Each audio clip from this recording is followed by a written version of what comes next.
guys, welcome back to my channel. For today's video ay gagawa tayo. We're going to make wall clock using old keys. So if you have old keys, don't throw it away, and we're going to recycle this. Please continue watching. Hey there.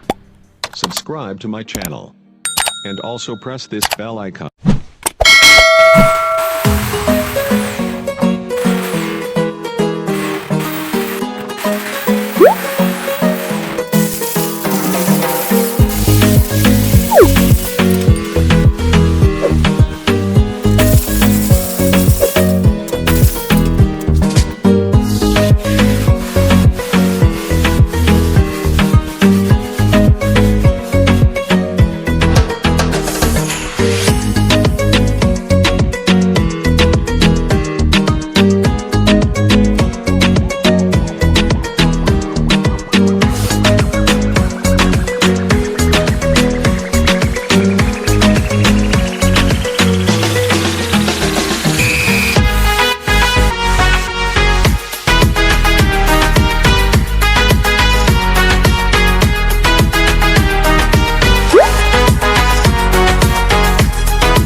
It's caught in the crossfire.